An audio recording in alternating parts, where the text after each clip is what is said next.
Bien, bonjour. Dans cet exercice, on va s'intéresser aux formes, à certaines variétés allotropiques du carbone solide. Et en particulier, on va essayer de voir à quelles conditions le carbone, la forme graphite du carbone est plus stable que le carbone diamant et inversement. Donc on a quelques données ici, les potentiels chimiques à température ambiante et à pression standard, donc d'où le zéro, d'accord, du carbone graphite et du carbone diamant, ainsi que les masses volumiques du carbone graphite et du carbone diamant. La question auquel on va essayer de répondre, c'est quelle est la forme stable du carbone en fonction de la pression. Alors, à pression ambiante, c'est assez simple, parce qu'il suffit de comparer les potentiels chimiques standards qui nous sont donnés pour les deux formes. Donc, on voit que, avec les deux valeurs qui sont ici, on voit clairement que le potentiel chimique, alors je peux mettre un étoile pour dire que c'est simplement le corps pur, d'accord, sous forme graphite, est inférieur au potentiel chimique standard de la forme diamant. Et on sait, lorsqu'on a un corps pur sous deux phases, le corps pur va évoluer sous sa forme de plus bas potentiel chimique. Et donc, en pratique, à température et pression ambiante, la forme stable est donc le graphite. Et si vous avez du diamant, alors en théorie, il devrait revenir du carbone graphite, mais simplement pour une question de métastabilité, il y a une barrière à franchir pour réussir à faire cela. Et le diamant, même s'il est moins stable que le graphite, peut quand même perdurer à température et pression ambiante. Mais en tout cas, d'un point de vue thermodynamique, d'accord, au-delà des questions cinétiques du rythme à laquelle ça se fait, d'un point de vue thermodynamique, la forme stable du carbone à l'état à température et pression ambiante, c'est bien le carbone graphite. Alors maintenant, on va essayer de voir que ceci peut changer lorsque la pression augmente.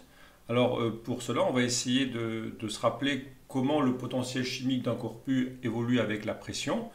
Et ainsi, on doit partir de la variation élémentaire de potentiel chimique pour un corps pur. Et on sait que cette variation élémentaire, enfin que le potentiel chimique peut varier en fonction de la pression et en fonction de la température. Et que la relation est celle-ci. Donc le potentiel chimique peut varier en fonction de la pression et on a un terme en VMdP. Et le potentiel chimique peut varier en fonction de la température et on a un terme comme ça, SMDT. Donc, le potentiel chimique, donc vous avez VMdP moins SMDT, où VM est le volume molaire et SM est l'entropie molaire.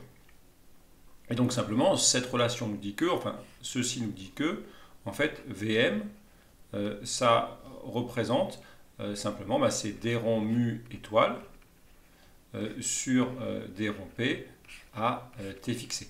Donc dit autrement, au lieu de mettre la dérivée partielle, vu qu'on va travailler pour toute la suite AT égale T0, on va dire AT égale T0 fixé. Et bien en fait, d de mu étoile sur dp, donc j'enlève la dérivée partielle, mais je précise bien que pour toute la suite, la température sera fixée, c'est le volume molaire. Alors, vu qu'on a en fait des phases condensées, donc l'idée c'est que il arrive régulièrement que ce terme-là soit négligé, autant pour les gaz où les volumes molaires sont beaucoup plus importants. L'importance de la pression sur le potentiel chimique est beaucoup plus important pour les gaz que pour les phases condensées. Donc parfois ce terme-là est négligé, mais ici on doit bien en tenir compte pour voir à partir de quelle pression le diamant va devenir plus stable que le graphite. Donc on en tient compte, mais en revanche on sait que une phase condensée, elle est en général très peu compressible. Donc ce qu'on va faire pour la suite, ce qui est une approximation tout à fait raisonnable, vu que c'est une phase condensée, supposée incompressible, on va supposer que ce terme-là ne varie quasiment pas et on va le prendre constant en fonction de la pression. Et donc finalement, dans ce cas-là, il est très simple à intégrer. On a simplement une dérivée qui est fixée. Et donc on a une relation, dans ce cas-là, si la dérivée est fixée, c'est-à-dire que c'est une relation qui est affine. Et donc simplement, ceci va s'intégrer en mu étoile fonction de P. C'est simplement le mu étoile pour P0 plus la dérivée fois l'écart de pression, comme ceci. D'accord? Donc j'ai intégré directement. Si vous avez un petit doute, vous commencez à faire une primitive en VM fois P, et après vous cherchez la constante pour trouver le... Voilà, et ceci, on peut le réécrire un tout petit peu différemment. En général, le mu étoile à P0, on le simplifie simplement en mu étoile 0 plus VM P moins P0. Donc dans ce cas simple, où on suppose que le volume molaire est indépendant de la pression, on a une relation affine entre le potentiel chimique à la pression P et la pression, ce qui est réécrit ici. Donc, il y a d'autres cas en cours. On peut très bien négliger le volume molaire de la phase condensée par rapport à un gaz, par exemple. Et dans ce cas-là, comme dans le cours, on suppose que ces deux termes sont quasiment égaux. Et bien sûr, pour un gaz, ce serait différent, parce que pour un gaz, bien sûr, on ne peut pas considérer que le volume molaire est presque fixé. Donc on prend une relation en RT sur P, et c'est cette intégration en RT sur P, enfin d'un terme en 1 sur P qu'on intègre, qui fait apparaître le logarithme en ln de P sur P0 pour le potentiel chimique d'une phase gazeuse classique. Mais en tout cas, pour une phase condensée, une approximation du potentiel chimique en fonction de la pression, une bonne approximation, c'est celle-ci. Alors maintenant, on voit que le potentiel chimique varie avec la pression. Donc il faut savoir combien valent les volumes molaires respectivement du graphite et du diamant pour savoir quelle est la pente. Donc on se reporte aux grandeurs qui sont là. On a quelques données sur la masse volumique. Donc on se dit qu'il doit y avoir un certain lien entre la masse volumique, la masse molaire et puis le volume molaire. Donc ça, c'est pas extrêmement compliqué. D'une part, le volume molaire, eh bien, c'est le volume sur le nombre de moles, avec simplement, on sait que ρ, la masse volumique, c'est la masse sur le volume, et on sait que la masse molaire, c'est la masse divisée par le nombre de moles. Donc on voit que si c'est masse, va être mal écrit comme ça, masse divisé par le nombre de moles, et donc on voit que simplement si on combine les relations, il est assez clair que le volume molaire, ce sera la masse molaire sur la masse volumique. On peut le vérifier en termes d'unités, d'accord, dont les unités, bon, par exemple, si on peut écrire ça en kilogrammes par mol, dans le système international d'unités, ceci ce serait en kilogrammes par mètre cube. Et donc, bien sûr, on retrouve une réponse en mètres cubes par mol pour le volume molaire. Donc, en soi, on peut indiquer ceci, redonner les valeurs de ρ et de la masse molaire pour en déduire la formule. Mais sinon, il est assez simple de trouver la relation qui est là, simplement en termes d'unité. C'est simplement, on dit autrement, des règles de 3. Donc, on a que le volume molaire, c'est la masse molaire du carbone, qui est la même pour les deux sur la masse volumique. Et les données sont ici. D'accord, donc il suffit de faire l'application numérique, ça n'a rien de très compliqué, il suffit simplement faire attention de remettre la masse molaire du carbone en kilogrammes, qu'ici on a des kilogrammes. Et la réponse va tomber donc en mètres cubes par mol, voilà, ici. Et donc alors, l'application numérique donne qu'en fait le volume molaire du graphite, bon, il y a certaines valeurs. Alors on note simplement que ces valeurs sont surprises, elles sont beaucoup plus petites que celles de forme gazeuse. Hein. Ici on a donc 10-6 mètres cubes ferait 10-3 litres, d'accord? Parce qu'on aurait 10-3 fois 10-3 mètres cubes qui font des litres, donc on a de l'ordre de quelques millièmes de litres par mol. Quand on compare par exemple à un gaz, on sait qu'un gaz, une mole d'un gaz ambiant occupe à peu près une vingtaine de litres. Donc sans surprise, on a un rapport entre 1000 et 10 000 entre ces phases condensées et un gaz, si on veut comparer rapidement. Voilà, donc maintenant qu'on a les volumes molaires, en fait on a les pentes pour la relation, on peut mettre la relation étoile ici, d'accord? Donc on voit que maintenant on dispose des pentes, d'accord? Et donc en fait qu'est-ce qui va se passer? Le point important, c'est, enfin ce qu'on peut noter ici, on remarque un point important, c'est que le volume molaire du diamant est inférieur au volume molaire du graphite. Et donc en fait la pente pour le diamant va être plus petite que pour le graphite. Donc maintenant, il est assez facile de voir l'évolution en fonction de la pression. Donc là, j'ai tracé rapidement le potentiel chimique du corps pur en fonction de la pression. Ce sont des relations affines.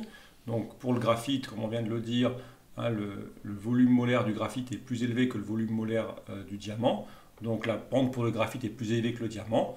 Donc maintenant, c'est assez facile à voir. On repense en termes de potentiel chimique. Si on va mettre une valeur limite ici, donc c'est là où les deux fonctions se croisent, d'accord, on va appeler ça PL, d'accord, la pression limite, d'accord, ou la pression critique. Et il est évident que si vous avez une pression qui est inférieure à PL, le potentiel chimique du graphite est plus bas. On a ici mu étoile du graphite qui est inférieur à mu étoile du diamant. Et donc en conséquence, eh bien, c'est le graphite qui est la forme stable. Voilà.